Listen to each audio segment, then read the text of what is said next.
Hey, welcome back to the channel, everybody. I hope you're doing well. So, some of you have been asking where I've been the last 2 weeks, and I think I owe you an explanation. So, first off, my son did have spring break this last week, so it's been really tough to get online. So there was that, but I did try to upload a video twice over the last 2 weeks, and it didn't work out. So, allow me to explain. So the last video about the pandemic was actually planned to be 2 parts. So the first one I put out there, and I was just feeling out the YouTube censorship, and I didn't have a problem with it, so I just figured part 2 should be okay to go. Once I uploaded it, I actually got hit with a copyright strike. Now, I get hit with copyright warnings all the time. All that really means is I can't monetize the video, which doesn't really matter. But if you get a copyright strike, that's a little different. 3 strikes in 30 days on YouTube, get your channel removed. So after the upload, I had to take it down, I had to doctor it. I got rid of the video that I thought was causing it. I re-uploaded a couple days later, only to get my second strike. So I just couldn't go forward with it after that. So after that, I had to kind of back down a little bit. I don't think I can release that video, and I have to be very, very careful of what I put out in the next 30 days, or this channel will be deleted. So that's what happened. That's where we're at. I'm sorry, guys. This is just the way it goes when you're trying to fight YouTube censorship. But with that being said, let's see what we got today. We are live. Today on How Fucked is Canadian Healthcare, I need an MRI to see if I have a fucking brain tumor. And go ahead, guess when it is.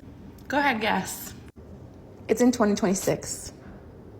2026. My MRI to see if I have a brain tumor is in 2026. It's March 2025 right now. And if you thought this was bad, it's actually worse than you thought, because the appointment where we decided that I need this MRI was in December of last year. So it's not like it's 10 months from now, it's 13 months. It's a 13-month wait to see if I have a brain tumor. At first, I just thought this was a mistake because having an MRI every year is like a monitoring timeline. Like I already have an MRI every year for my spine tumor, which is why we think maybe I have a brain tumor too. So I was like, okay, they just made a mistake and scheduled this on a monitoring timeline. But no, I called and the clinic was like, yeah, the doctor actually requested that you have it earlier, but this is the next spot we have. We're seeing about 13 months for these brain and spine MRIs. Cool. Cool, cool, cool. Yeah.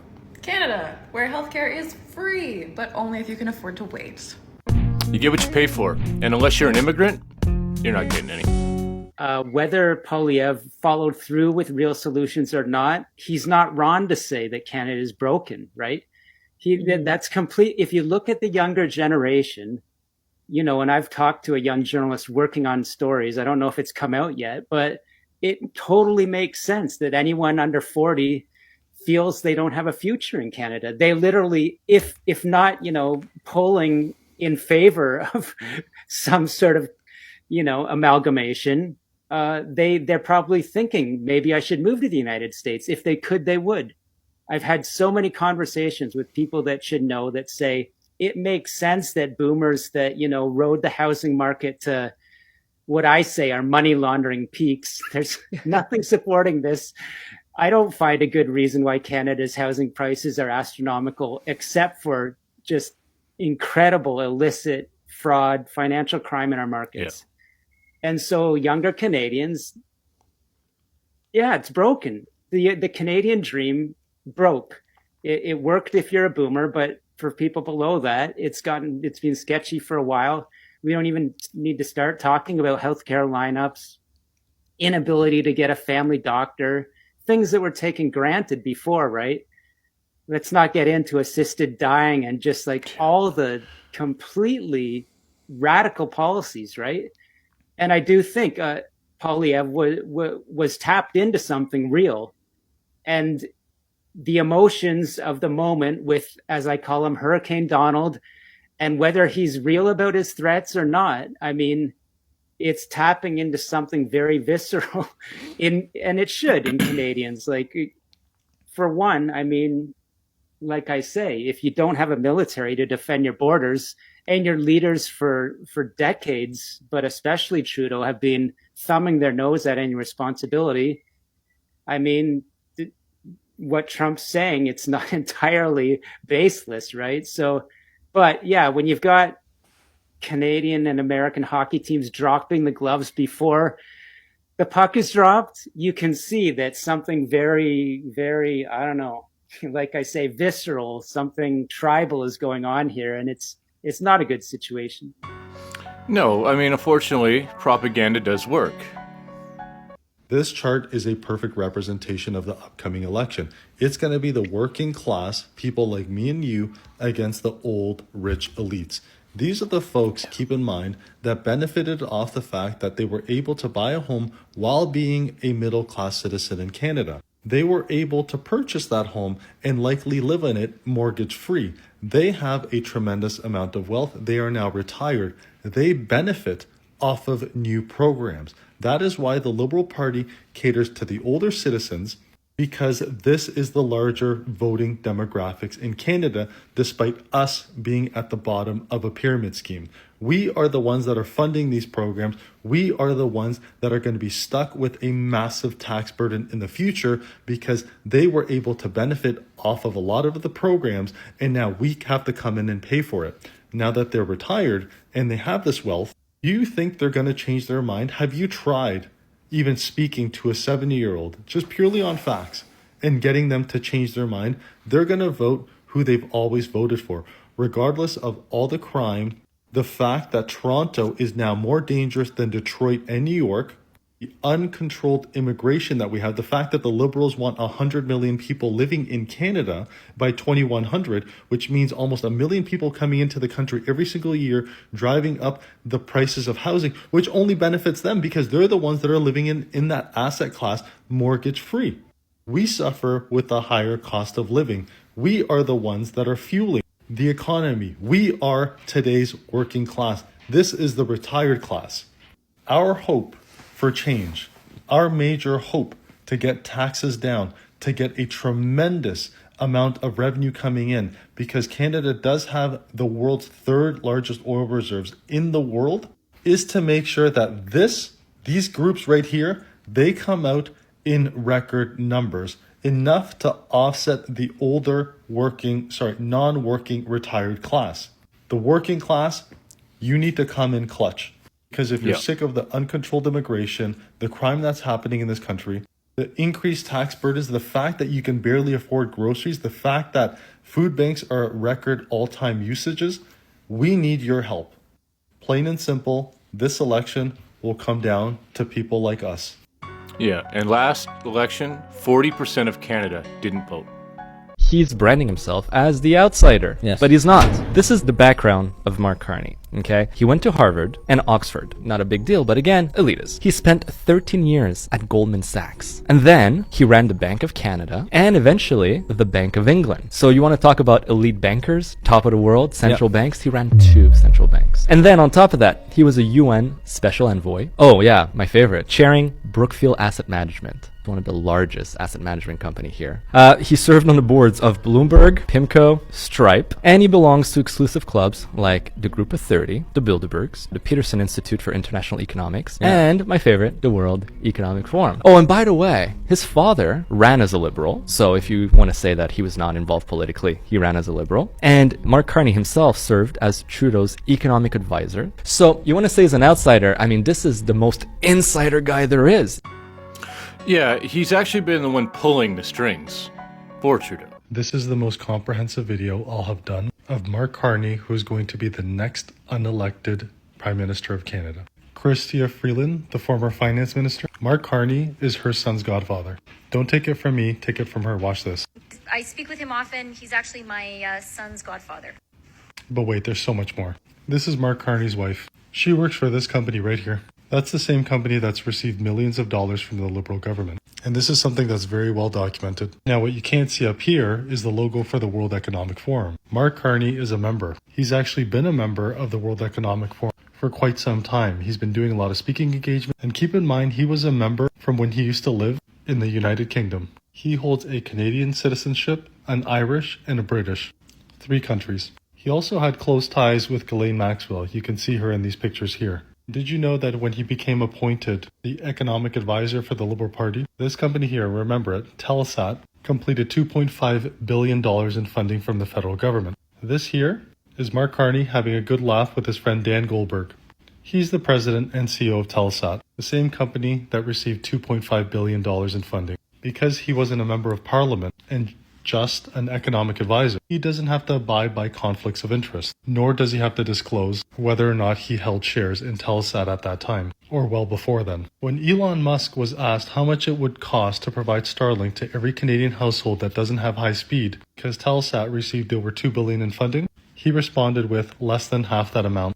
Telesat, they don't have a single satellite, not a single one in space. Did I mention that the contract that they have to launch their satellites to space is with SpaceX? Anyways, after he became the economic advisor of the Liberal Party, Mark Carney asked the Liberal Party to manage $10 billion on behalf of the government. Investment firm that asked for that money, it's Brookfield Asset Management. And yes, Mark Carney, he's the top guy. He's the chair.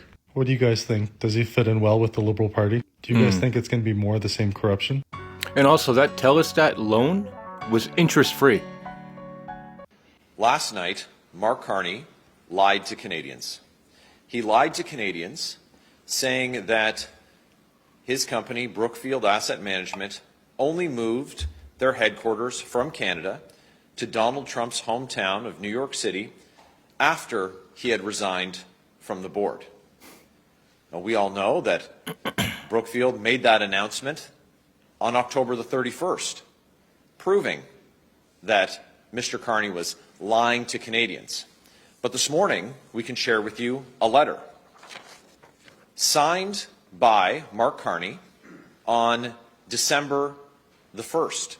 Now, this is just days after Donald Trump had threatened Canada for the first time with unjustified tariffs. Now, this letter says that the decision by the board, of which Mark Carney at that time was chair, was unanimous to move the headquarters and Canadian jobs to Donald Trump's hometown of New York City. And the letter implores shareholders, urges them to support the move. Now, this is not surprising, but it is extraordinary to have Mark Carney stand before Canadians and in response to media questions to lie.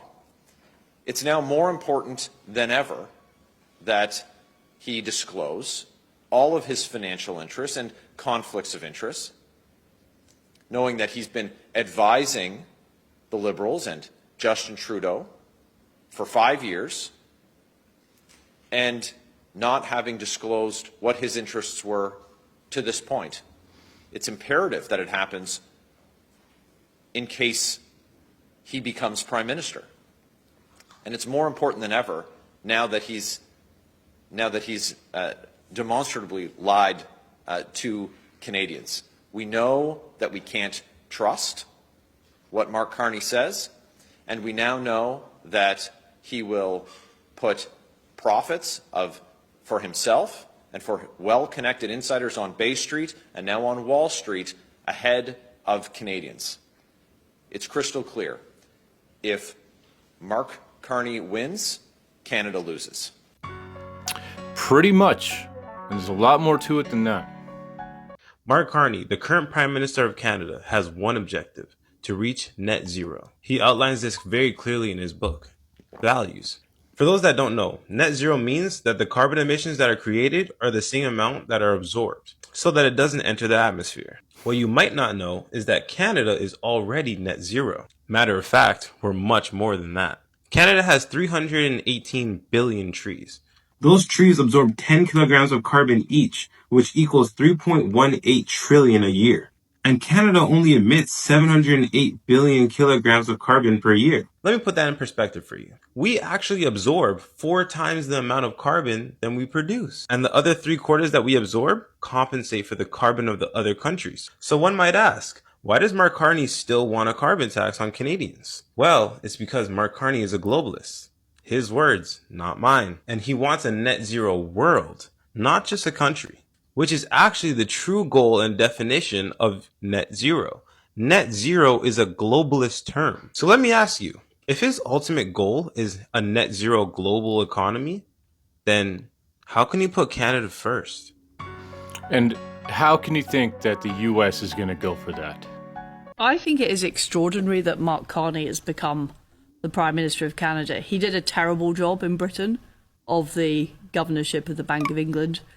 He created a lot of the problems that blew up on my watch and that I got blamed for were actually created by him. He backed Labour in the election and Rachel Reeves's policies, which are leading the country to bankruptcy. So why on earth the Liberal Party of Canada has selected this man, I have no idea. And I think it is illegitimate that this guy has never been elected as a member of Parliament in Canada. I'm utterly puzzled, and the Canadians. I'm not going to tell the Canadians how to vote. Obviously, I want the Conservatives to be elected in Canada, but I think it's Justin Trudeau has pursued a lot of the same policies that Europe has been pursuing, and America has raced ahead of us. Back at the turn of the millennium, the average Brit was catching up with the average American in terms of income per head. Wow. We are now $34,000 a year behind. We are poorer than Mississippi, which is the poorest American state. And the same is true. The same is true of France and Germany, and to some extent of Canada, because they pursued all of these woke policies. High taxes, high spending, not using their natural resources. And Justin Trudeau was the architect of that. And of course, Mark Carney has been the advocate of these policies. So I don't know what is going on in Canada, but in the same way as I think people in Britain need to wake up to what the real threat to our country is, I think they need to wake up in Canada. Yeah, it's a little more complicated than that, and I will discuss this at the end of the clips, but it's I honestly complicated. think I found my new favorite TikTok account. I think this dude is similar to me, but on steroids. His videos are so in-depth, and I'm going to blow your mind about Mark Carney. Watch this. For those who don't know, this was the head of Brookfield. He was the chairman. And this guy right here goes by what's in your food. And he goes into crazy detail about how Brookfield and its big backers backed and profited from deforestation and the abuse of Indigenous people's rights.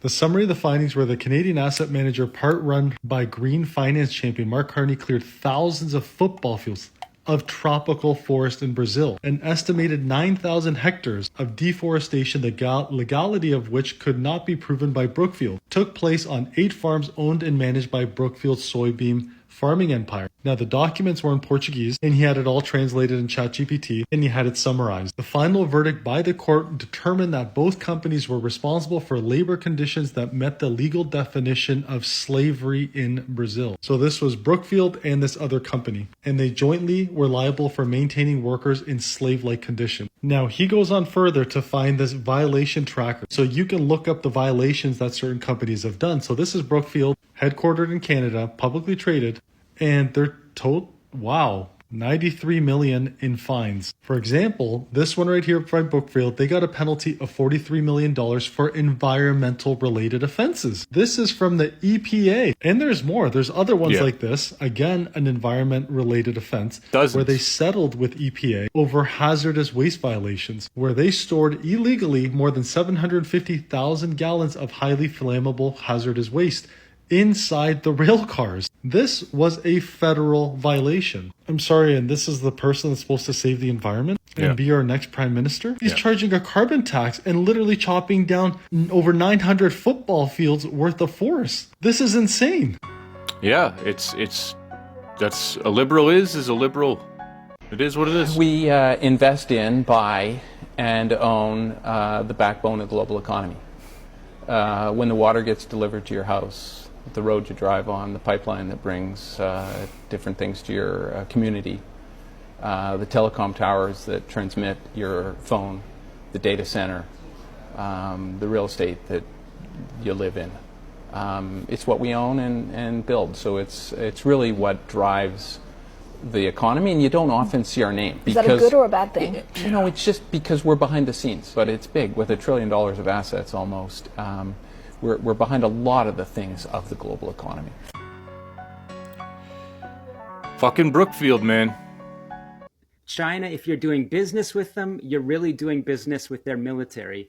And they look at the world like a risk board. They look at Canada as a beachhead. I do believe that's true. And my evidence here is back in 2017, a State Department official started asking me to go out for coffee, and they said, what you're reporting at the Vancouver Sun about, all this real estate money from China, all the drug concerns, we have the same concerns that China is getting just much too big of a footprint in Western Canada.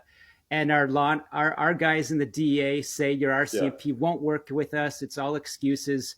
So China is using Canada as a proxy. I can't say it any simpler. That's the American concern. Yeah, and that's really all there is to it. In response to the crisis, we built up a network of swap agreements amongst the major advanced economy central banks in order to provide that. And recently, we've recognized that network of swap agreements shouldn't necessarily be limited to the G7 economies. In June, under my predecessor, the Bank of England signed such an agreement with the People's Bank of China. And this reflects the growing international role of the renminbi. It dovetails with the possibility of establishing a renminbi clearing bank here in London, and it's also consistent with our broader policy of openness to hosting foreign wholesale banking activities, which could include could be extended to branches of Chinese banks. Now, helping internationalization of the Chinese currency is a global good, consistent with London's historic role. Yeah. It's disgusting. Interesting fact. Do you guys know why the Chinese and other countries are so interested in buying real estate abroad? It's like a bank account for them, right? Like the Chinese, for instance, their government only allows them to buy roughly $30,000 in Canadian currency a year.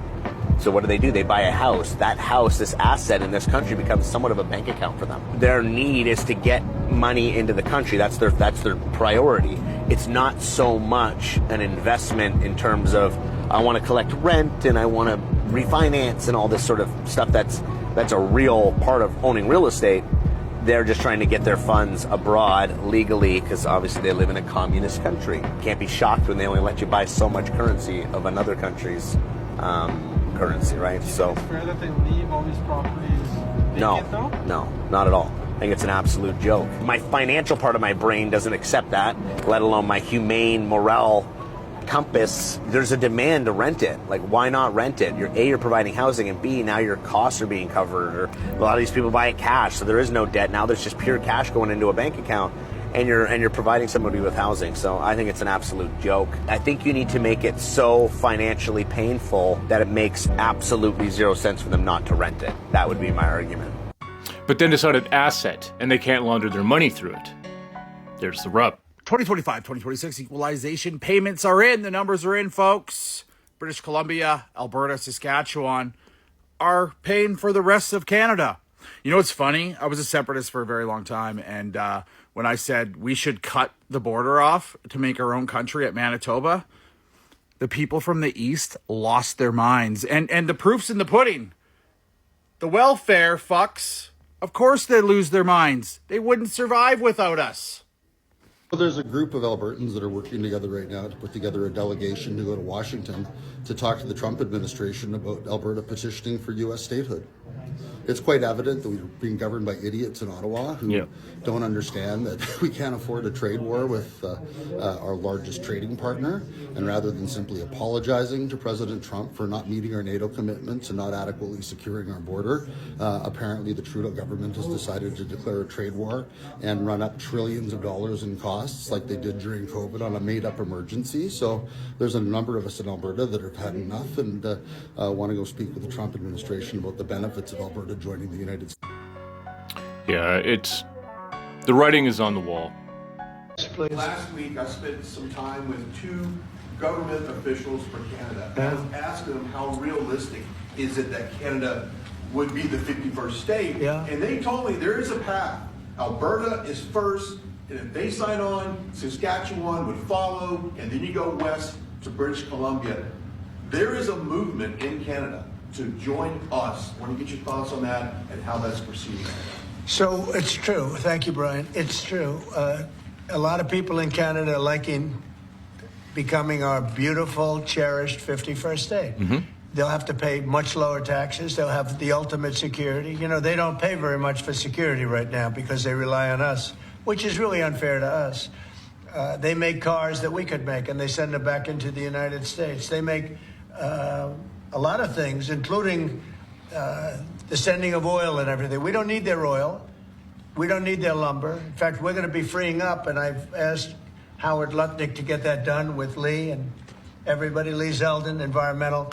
We're freeing up our forests. We're going to be able to take down trees. Right now, you know, we're so restricted environmentally. We're going to be freeing it up with an emergency order. We have an emergency order, and we're going to be freeing up our forests. We have more forests than almost anybody, and great lumber, great trees. We don't need anybody's trees. We don't need trees from Canada or anybody else. In fact, we have to put the slits, as they call them, the area, you know, 50. I mean, I like Trump, but he does need Alberta oil. No Alberta oil, no diesel. You're not even going to believe what ChatGPT just said to me. I was asking ChatGPT about Canada becoming the 51st state and what could fast track it. And it flat out said that the Canadian economy would need to collapse, which, hello, yeah, it's doing that. The Bank of Canada loses control of inflation or interest rates. Major companies, banks starts failing, leading to mass panic. Provinces, especially Alberta, realize they're being looted to keep Canada afloat. No shit, right? Alberta declares a crisis and moves for independence. A snap referendum is called. Ottawa panics, tries to block it, but Alberta moves ahead anyway. Trump steps in. With Alberta acting as an independent nation, U.S. can fast-track statehood. The U.S. military and economic support protects Alberta from Ottawa's retaliation. If Canada is truly collapsing, other provinces such as Saskatchewan, Manitoba, and even notice how it says parts of BC, may try to join too, because we know that northern BC is normal. Okay. Number 4, Alberta becomes the 51st state by mid-2026. With public support high and Alberta's leadership backing the move, the U.S. officially will annex the province. The Canadian dollar crashes and people in other provinces start demanding U.S. intervention. By this point, Canada, as we know, would cease to exist and full North American restructuring would begin. And what could speed this up even more? So, of course, financial collapse, sudden surge in separatist support, Trump making a bold move, Ottawa overplaying its hand. And then this is how it ends. If we're heading into full-blown economic chaos, things don't need to take years. They could spiral fast. Do you think Alberta's government is secretly preparing for this? Yes. Because if they're smart, they should be. What? No, I'm seriously not lying. It said that. Holy shit. Okay, bye. Yeah, 100%. Our Premier, Danielle Smith, is already talking about a referendum. She does not like Mark Carney. She's already told Ottawa to basically fuck off. So, what we need to understand about Canada, guys, is it is fallen. Mass immigration has ruined this country. We are on the brink of it falling apart. Quebec has already come out and said that they don't want to be a part of Canada anymore. A lot of Alberta does not want to be a part of Canada anymore. I'm Albertan. I don't want to be a part of Canada anymore. This country does not reflect any of the values of any true-blooded Albertan. Now, of course, there are always going to be the old liberals, like we were discussing earlier, that are always going to vote liberal because they treat their politics like a fucking hockey team. And it's just, the brainwashing and the propaganda, unfortunately, works. Now, where we're at with Canada right now, and some of you in the States might be wondering what happened to Trudeau. Trudeau stepped down, okay? His approval was in the toilet. He had no choice. He had to step down. Now, when he stepped down, he had to have somebody come in and fill his seat. A seat warmer, if you will. They had a leadership race, and they determined Mark Carney to be that person. Now, he was only elected by the Liberal Party. He was not elected by the Canadian citizens. We are actually going through an election right now. Now, the winner of this election will determine the fate of Canada. In my opinion, if Pierre Poilievre does get in, he might be able to fix this mess, but it's not going to be easy and it's going to take a long time. However, I don't think that will necessarily stop Alberta from wanting to separate. It's pretty obvious that Alberta doesn't want to be here anymore. As you saw with our equalization payments, 90% of the wealth of Canada comes from Alberta. It goes to Ottawa, it gets divvied up, and most of that money goes to Quebec and Ontario. It does not come back to us. And aside from that, The seats that we get in Parliament are not reflected by any of this either. It's all reflected by population. Now, the biggest population being in Ontario. That's why these immigrants, when they are brought in here by the Liberals, bring them to Ontario so they can rig elections. Elections are won in Ontario in Canada, and it doesn't work anymore. Now, back to Mark Carney. Mark Carney is deeply compromised. We know that Brookfield, the company that he is the chair of, took $250 million, not million, $1 billion loan from China. His company owes China $250 million. Now, do you think that that might be a conflict of interest for a sitting prime minister? Maybe. Considering the fact that we are now going through one of probably the election story right now, which is one of Mark Carney's MPs, who happens to be Chinese, has called for the kidnapping of a conservative MP, a dissident from Hong Kong, who has been here for a long time. This MP on the Liberal side has called for the kidnapping of this conservative MP. He wants them turned in for a bounty. Now, Mark Carney did not fire this person, did not tell him to resign from his cabinet. No. He said he apologized and therefore that's good enough. This is a man who will not stand up for Canada, okay? China has him in his pocket. He is deeply, deeply compromised. There's absolutely no way that this man can become the Prime Minister of Canada. He'll destroy it. He is also a net zero fanatic. All the money that Canada has comes from Alberta oil. He wants that oil to stay in the ground. Why? Like, what are you planning on doing? He's trying to collapse this country. It's 100%. He has dirt on a lot of people. He is another Epstein, okay? The problems in Canada are fucking crazy, guys. This is where we're at right now, okay? I'm sure I've left out some other stuff too that's very important, but there's just so much to keep track of in this election right now. So that's what's happening in Canada right now. So in case you guys are wondering, there you go. It's looking more and more like Alberta is going to leave. And once Alberta leaves, Saskatchewan will likely leave. BC is run by David Eby, a very, very socialist piece of shit. And until they get him out, it'll be hard to acquire BC. But like I said, the writing's on the wall, and it's not long now. But anyways, that's what I've got today, guys. Hopefully you guys got to see this one and YouTube did not destroy the channel. And if it didn't, I will see you again in the next one. But until then, 80 Canadian, signing off.